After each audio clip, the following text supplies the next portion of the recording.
Welcome to our channel Beast Whisperer.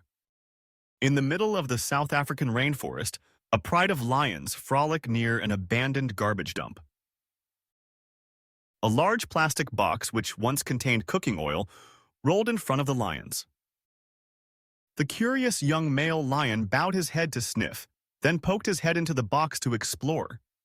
The smell of leftover food made it try to lick inside. Its head buried deep, and it was unable to pull out the sharp, hard plastic box with its small mouth clamped tightly around its neck, causing it to struggle in panic.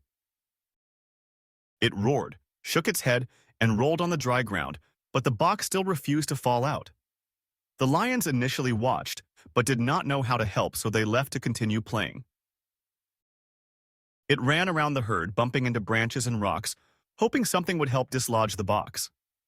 Every time it rammed it, its neck hurt and got stuck tighter. Finally, in pain and panic, it separated from the herd and ran towards the deep, dark forest. Unable to see or eat, it began to wander aimlessly for days. At first, it struggled, but gradually, it just walked like a shadow with no destination.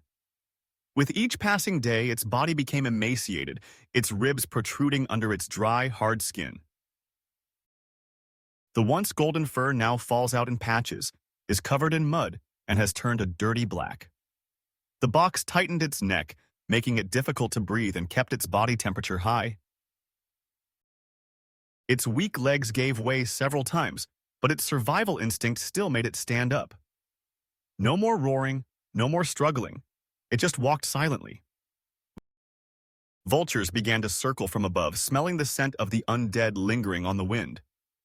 All wild animals avoided it, as if it were a strange and dying creature.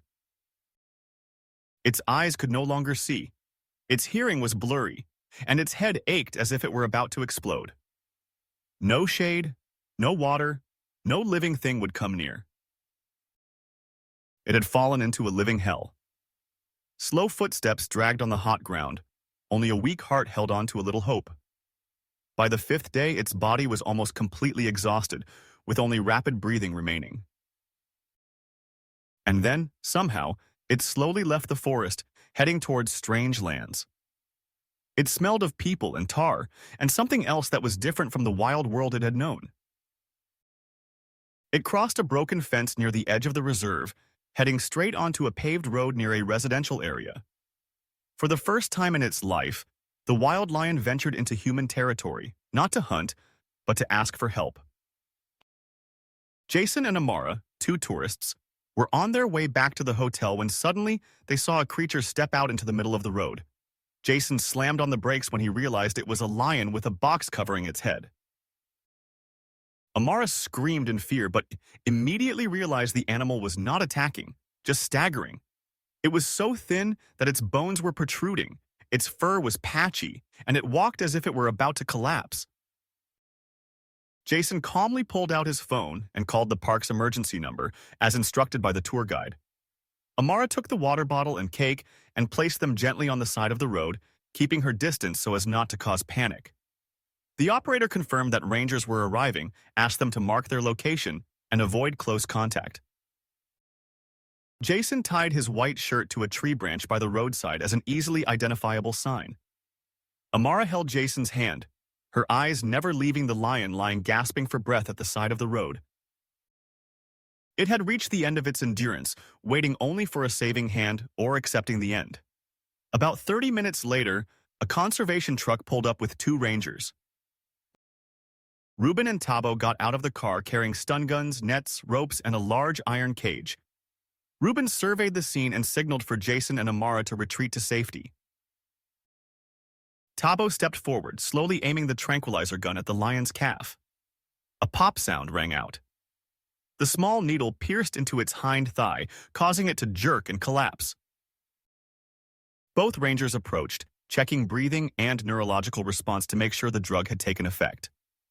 The box was thoroughly inspected, covered with dirt and sand, and gave off a strong stench. Ruben took his scissors and carefully cut each layer of hard plastic off the lion's neck. The wound was so deep that it could be seen from the inside, causing heartache to anyone who saw it.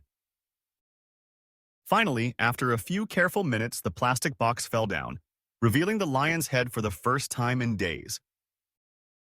His head was covered in scratches, his eyes were sunken, his nose was chapped, and his ears were drooping from exhaustion.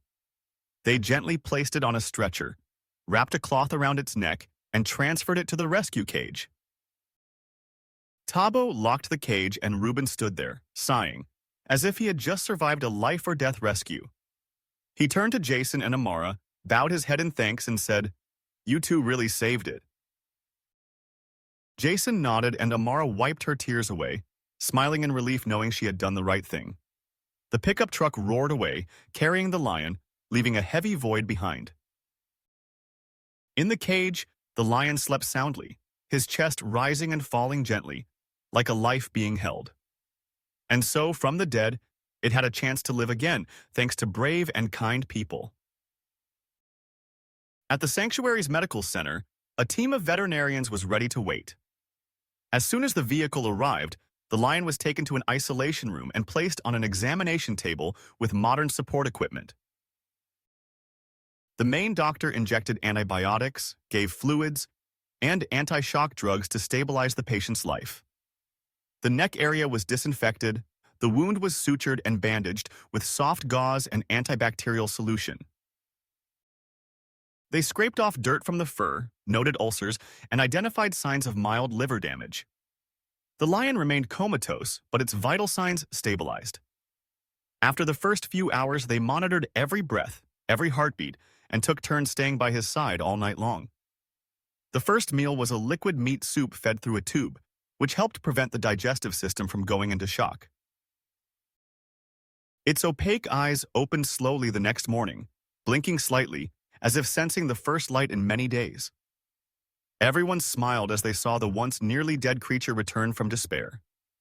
2 weeks passed, the lion gradually recovered, ate better, could walk, and its skin began to heal. New hair grew gradually. Previously lost patches were replaced by short, shiny hair. It began to roar softly in its cage, a natural reflex that gradually returned. Whenever there was a strange sound, it was taken out into the semi-wild yard to sunbathe, practice walking, and get used to the grass. The doctor's follow-up showed that it was completely healthy and could live independently in the forest again. A month later, Reuben and Tabo took on one final mission, to return it to the pasture where it belongs. On the car, it sat in a half-open iron cage, watching the familiar scenery pass by.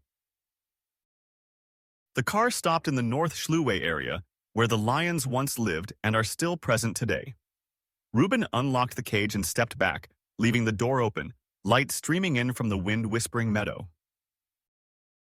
The lion stepped out, its feet touching the soft ground, standing still for a few seconds as if sensing its return. From afar, a few other lions raised their heads, their eyes looking towards their missing comrade. It took a deep breath, walked slowly toward the bushes, then suddenly turned back. Its eyes met Reuben and Tabo, the people who pulled it back from death and gave it a chance to live. No roar, no step forward, just a silent but grateful look, like a silent goodbye. Then it turned away, disappearing behind the thick bushes where the wind called softly. Jason and Amara were later honored at a wildlife conservation festival held in Durban. They told the story in tears, inspiring hundreds of people to participate in the environmental program. Reuben and Tabo continued their silent work as rangers, looking towards the grasslands. Every time they patrolled, the plastic box was kept at the center, as a symbol of warning against waste and unintentional cruelty. And that lion, now strong and free, became a living testament to the power of humanity.